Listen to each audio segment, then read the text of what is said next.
हाँ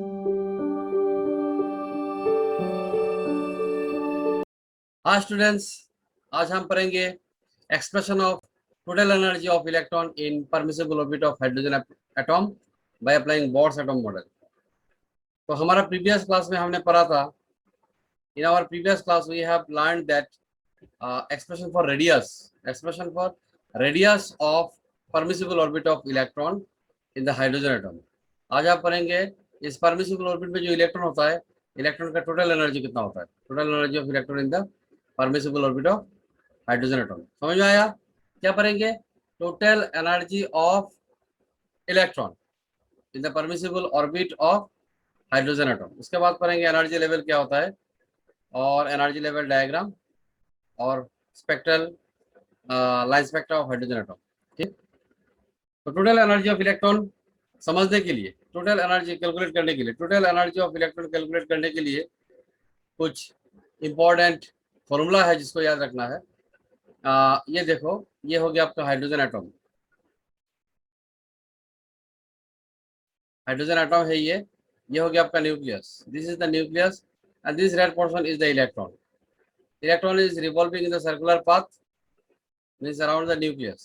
So we know that centripetal force, that is Coulomb force Fc, which is towards the center, 1 by 4 pi epsilon naught। हमारा previous class में भी हमने देखा था Q1 Q2 by r square is equal to centrifugal force।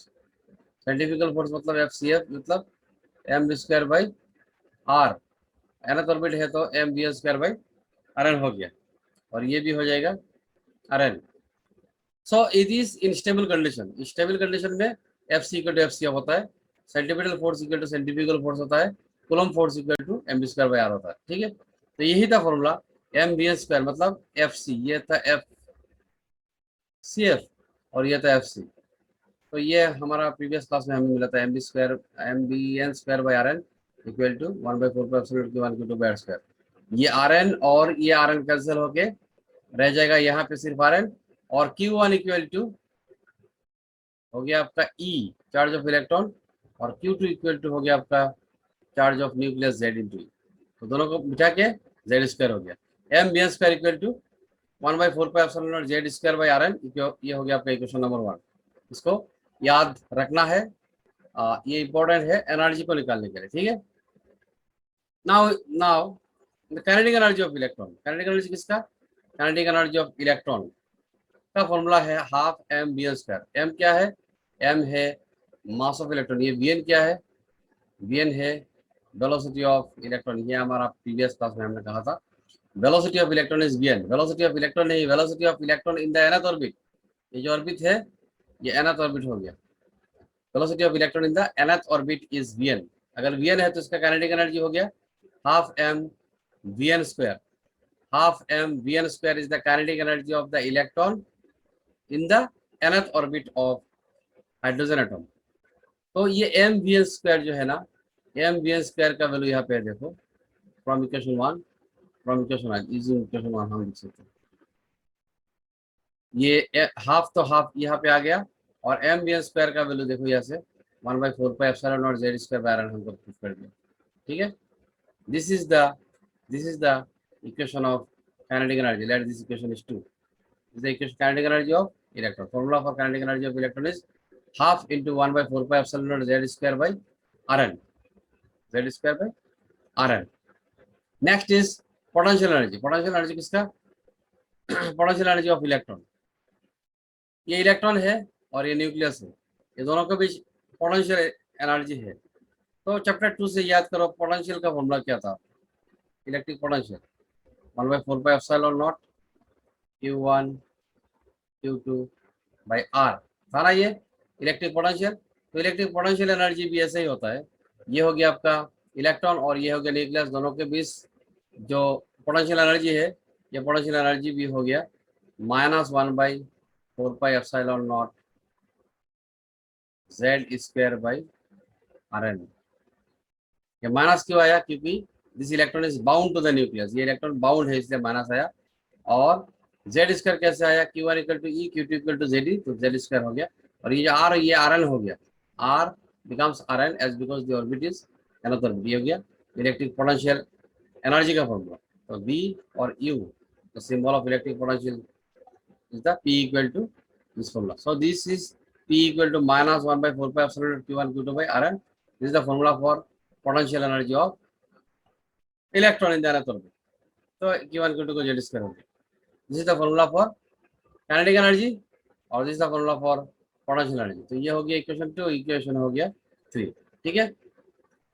Kinetic energy of electron का formula हो गया half into 1 by 4 pi epsilon naught Z square by Rn और पोटेंशियल एनर्जी का फॉर्मूला हो गया minus 1 by 4 pi epsilon naught Z square by Rn. ये दोनों formula हमें लगेगा टोटल एनर्जी कैलकुलेट करने के लिए, क्योंकि total energy is the sum total of kinetic energy plus potential energy. ठीक है, चलो चलते हैं अगला स्लाइड में. तो calculate the total energy of an electron in the orbit of hydrogen atom. let us consider atom तो कंसीडर करना पड़ेगा ना. let us consider an atom having atomic number Z. ये हाइड्रोजन का एटम नहीं है, एनी एटम है जिसका एटॉमिक नंबर Z है. also let an electron is revolving around the nucleus in nth orbit. मतलब ये हो गया, ये ऑर्बिट जो है, ऑर्बिट मतलब इलेक्ट्रॉन जहाँ रिवॉल्व करता है, ये ऑर्बिट का नंबर मतलब कितना नंबर है, ये 1 2 3 4 5 6 7 8 अब तो nth ऑर्बिट, ये nth ऑर्बिट हो गया. ठीक है, ये इलेक्ट्रॉन है, रेड वाला जो है इलेक्ट्रॉन है और ये स्काई वाला जो है ये न्यूक्लियस है. और ये एटम का एटॉमिक नंबर कितना है, Z है. ये ऑर्बिट कितना है, nth ऑर्बिट है. इलेक्ट्रॉन इज रिवॉल्विंग, तो electron revolving in nth orbit of atom having atomic number Z. ये हो गया, ये रेड वाला इलेक्ट्रॉन है. तो देखते हैं also let Rn is the radius of nth orbit. मतलब है सर्कुलर ऑर्बिट में मूव कर रहा है ना इलेक्ट्रॉन, तो ये हो गया रेडियस. ऑर्बिट का रेडियस हो गया, ये रेडियस को पकड़ लिया हमने. Rn is the radius of orbit of electron, nth orbit of electron. Better to say Vn is the velocity of electron. Velocity मतलब इलेक्ट्रॉन जो मूव कर रहा है. Let's suppose that electron is moving in this direction. Vn is the velocity of the electron. ये तो जाएगा इस तरफ, लेकिन डायरेक्शन इस तरफ है वेलोसिटी का. Electron will revolve in this circular path, but its direction is tangent to the position each and every point. tangent जाता है, यहाँ पे आने से इस तरफ हो जाएगा, यहाँ पर इस तरफ. तो Vn is the velocity of electron in the nth orbit. Next, m is the mass of electron. हमें पता है इलेक्ट्रॉन का मास होता है, तो m is the mass of electron and E is the charge of electron. E is the charge of electron. Ze is the charge of nucleus and E is the total energy of the electron. ये Z हो गया atomic number और उसका charge हो गया Ze. और En जो है, En हो गया सिंबल किसका, टोटल एनर्जी. टोटल एनर्जी का सिंबल हो गया E. और टोटल एनर्जी किसका, टोटल एनर्जी ऑफ इलेक्ट्रॉन. कौन सा electron, electron in the nth orbit. किस एटम का nth orbit, of atom having atomic number Z. Having atomic number Z. तो ये हो गया basic diagram to calculate total energy of electron in the nth orbit. फिर से बोल लेते हैं हम. ये हो गया आपका atom having atomic number Z. यहाँ में बीच वाला जो है स्काई कलर का, ये हो गया न्यूक्लियस. और रेड कलर वाला जो है ये हो गया आपका electron. Electron is revolving around the nucleus in an orbit. Orbit का रेडियस हो गया Rn और इलेक्ट्रॉन का वेलोसिटी हो गया Vn. इलेक्ट्रॉन का मास m है, हमें पता है. इलेक्ट्रॉन का चार्ज E है, ये भी हमें पता है. और एटम का जो न्यूक्लियस है, न्यूक्लियस का चार्ज Zd हो गया. Also, you have taken En is the total energy of the electron in the nth orbit of atom having atomic number Z. Next, हम कैलकुलेट करते हैं टोटल एनर्जी. तो टोटल एनर्जी का formula क्या है, total energy of the electron is the sum total of kinetic energy and potential energy. देखो, En is the total energy of electron in the nth permissible orbit. En is the total energy of electron in the nth permissible orbit अगर है तो इसका formula हो जाएगा kinetic energy plus potential energy. देखो, total energy किसका, electron का, total energy of electron is equal to kinetic energy किसका, काइनेटिक एनर्जी इलेक्ट्रॉन का. पोटेंशियल एनर्जी किसका, पोटेंशियल एनर्जी इलेक्ट्रॉन. सिंपल सी बात है, kinetic energy plus potential energy is equal to total energy, सभी है इलेक्ट्रॉन का इन द nth ऑर्बिट। तो टोटल एनर्जी का सिंबल हो गया En, और काइनेटिक एनर्जी का शॉर्ट फॉर्म है Ke, पोटेंशियल एनर्जी का शॉर्ट फॉर्म है P। Now we will try to calculate the energy. Total energy हम कैलकुलेट करते हैं। देखो यहाँ पे जो ऑर्बिट है ना, ये nth ऑर्बिट है, nth, ये हो गया Ke। तो Ke का हमें फॉर्मूला मालूम है, जो हमने पढ़ा था, half into 1/4 epsilon not Z square by Rn। ठीक है, और पोटेंशियल एनर्जी का फॉर्मूला मालूम था, -1/4 epsilon not Z square by Rn। ठीक है, ये हो गया काइनेटिक एनर्जी का फॉर्मूला, ये हो गया पोटेंशियल का फॉर्मूला। अभी पूछना मत क्यों, क्योंकि ये तो हमने पहले ही बताया था कि ये हमने निकाल के रखा था काइनेटिक एनर्जी पोटेंशियल। तो दोनों में से देखो कॉमन जाता है, कॉमन जाता है 1/4 epsilon not Z square by Rn को कॉमन पकड़ लिया हमने, तो रह जाता है हाफ माइनस 1, और हाफ माइनस 1 का मतलब क्या है, माइनस हाफ है।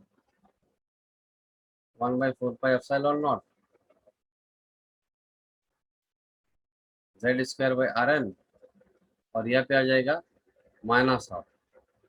और माइनस हाफ होने से क्या होता है, माइनस Z स्क्वायर, और ये 2 ये 4 मिलके हो जाएगा 8 पाई एप्सिलॉन नॉट Rn। ये हो गया आपका टोटल एनर्जी का एक्सप्रेशन, टोटल एनर्जी का एक्सप्रेशन। मान लो कि इक्वेशन 1 है।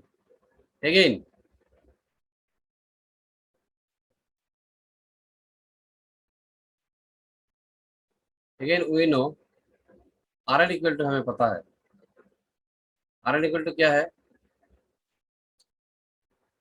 तो Rn का वैल्यू हमें मालूम है।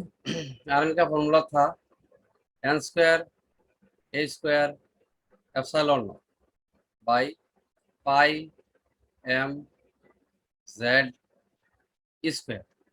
ये जो वैल्यू है ना Rn का, ये वैल्यू Rn का आप हमें पुट करना है इक्वेशन 1 में, putting the value of Rn in equation 1,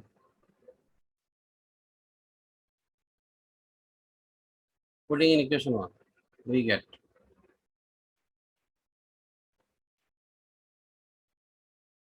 ये इक्वल टू क्या आएगा, minus Z square 8 pi epsilon naught, और Rn नीचे है तो ये ऊपर चला जाएगा, pi m Z square by n square a square epsilon. ये पाई पाई जाएगा कैंसर, और तो कुछ कैंसर जाएगा नहीं, तो ये हो जाएगा minus minus m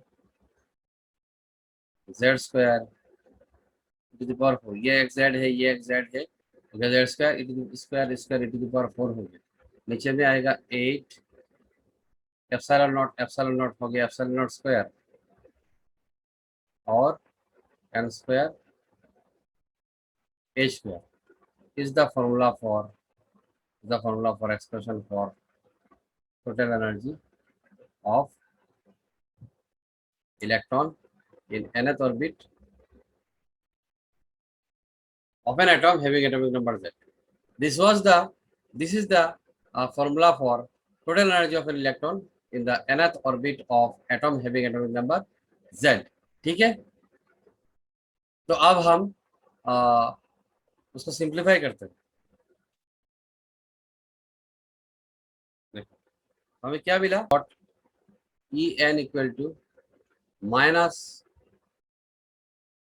minus m Z square to the power 8 epsilon naught square n square h square, ठीक है। This is total energy of electron in nth orbit of atom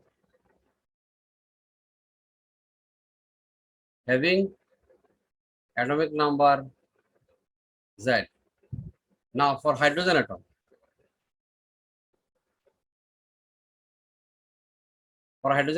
energy क्या होगा, z इक्वल टू 1 पुट करेंगे हम, z equal to 1 put करने से En equal to हो गया minus m to the power 4, z तो नहीं आएगा अभी, 8 epsilon naught square n square h square. This is the expression of total energy of electron in nth orbit of hydrogen atom आ गया, hydrogen atom. Next, for first orbit, for first orbit of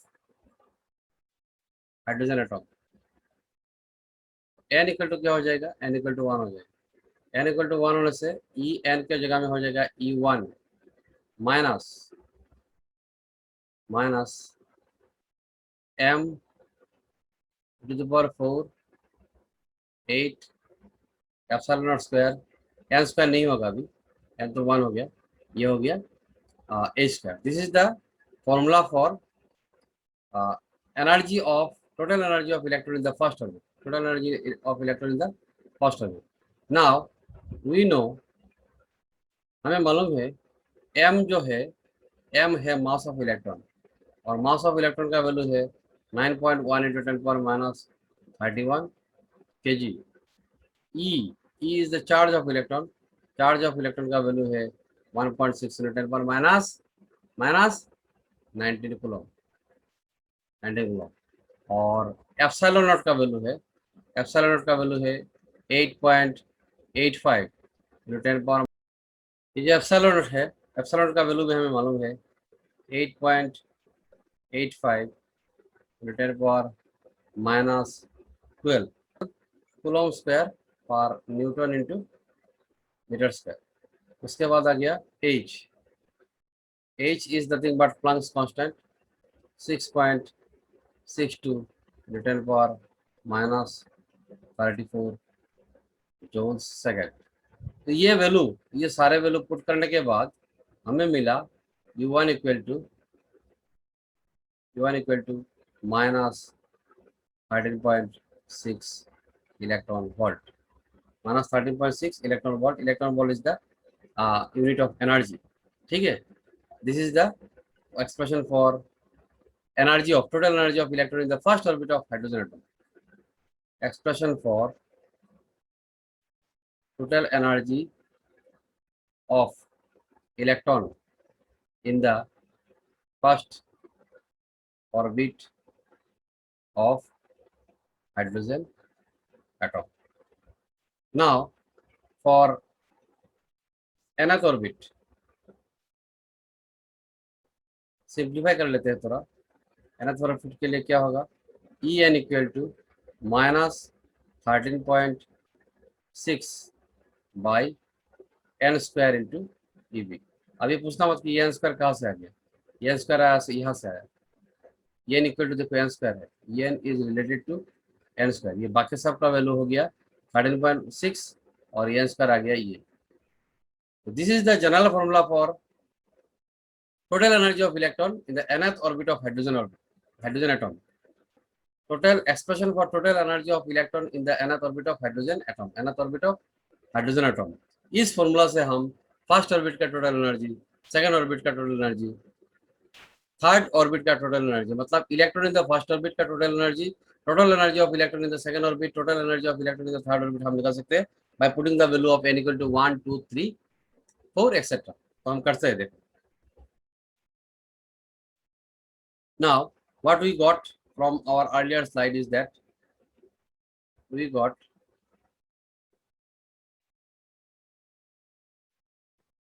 E n equal to minus 13.6 by n square ev. Now for first orbit of hydrogen atom, ये सारे hydrogen atom के लिए होगा. For first orbit of hydrogen atom, n equal to कितना आएगा? n equal to 1. E1 equal to कितना आएगा? E1 equal to n का वैल्यू 1 करने से माइनस 13.6 EV आ गया. ठीक है. For second orbit of hydrogen atom, n equal to कितना आएगा? n equal to 2 आएगा. n equal to 2 आने से E2 आएगा. E2 equal to minus 13.6 by 2 square मतलब 4 EV. तो ये हो गया minus 3.4 EV.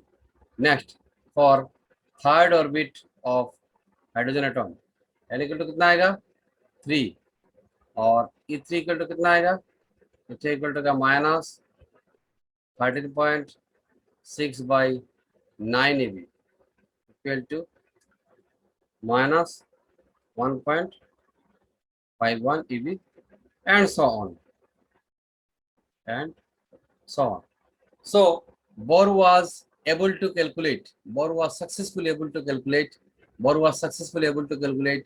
total energy of electron in the first orbit of hydrogen atom, total energy of electron in the second orbit of hydrogen atom, total energy of electron in the third orbit of hydrogen atom, and so on and so on.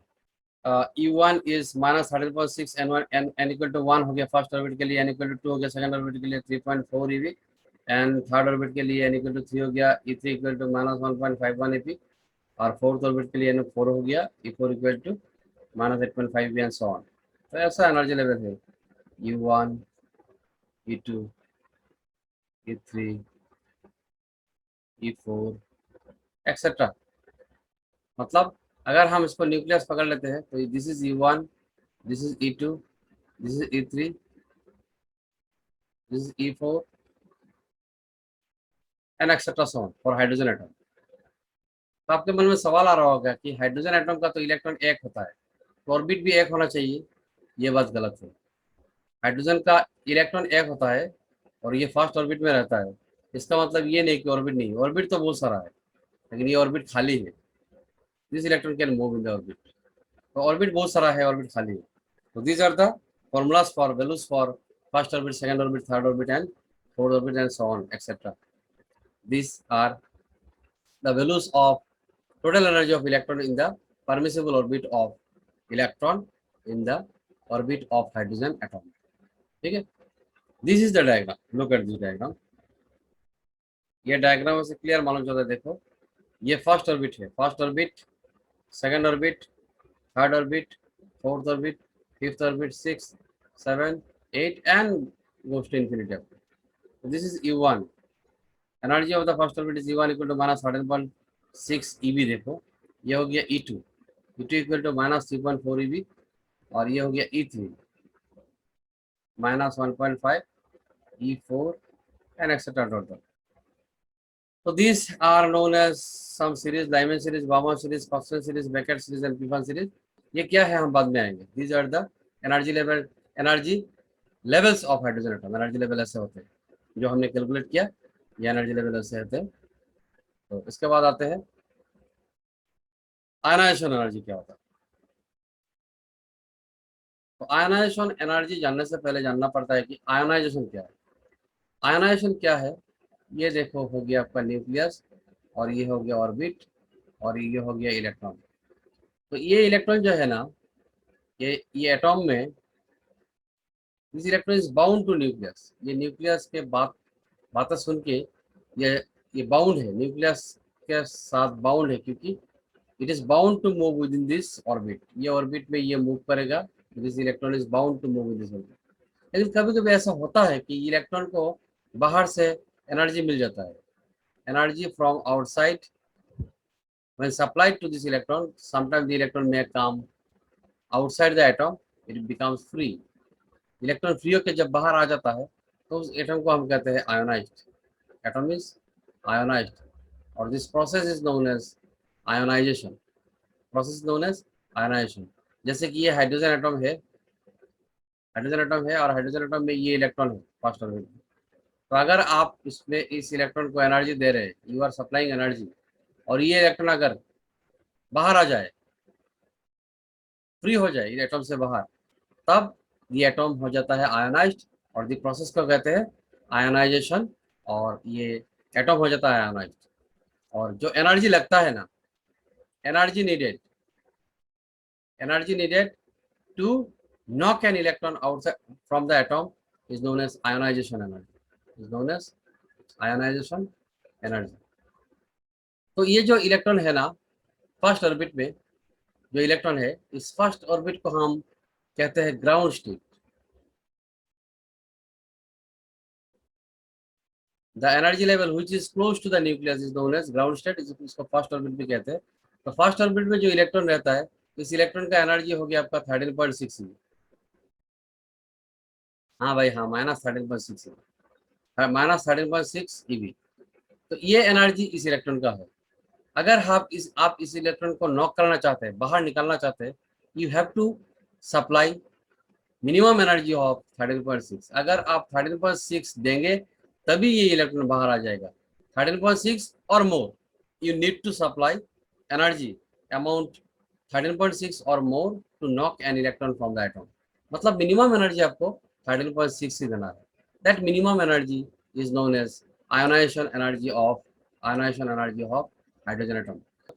The minimum energy required to free an electron from ground state of atom is 13.6 eV, and this is known as ionization energy of hydrogen atom। ionization energy of hydrogen atom समझ में आया? Ionisation मतलब है electron से, atom से electron को free करना। This process is known as ionization. और जो एनर्जी लगता है, minimum energy required to knock an electron from the atom is known as ionisation energy. ठीक है, नेक्स्ट हम पढ़ते हैं एक्साइटेशन एनर्जी क्या है। एक्साइटेशन एनर्जी क्या है? तो एक्साइटेशन एनर्जी से पहले हमें पता चलना चाहिए कि एक्साइटेशन क्या है। ये देखो, suppose this is hydrogen atom.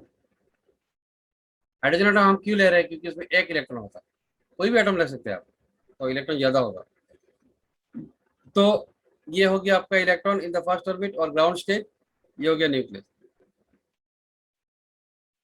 Now you are supplying energy to the electron, बाहर से आप एनर्जी सप्लाई कर रहे हैं। लेकिन इस एनर्जी को, इस इलेक्ट्रॉन को नॉक करने के लिए आपको चाहिए 13.6, जो आपके पास नहीं है, कम है। तो आपके पास सपोज है 3.4 eV।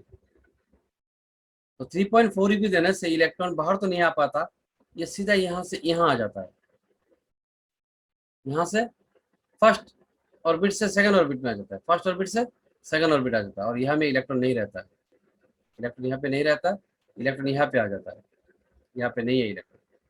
तो इस अवस्था में एटॉम को हम कहते हैं atom is in excited state.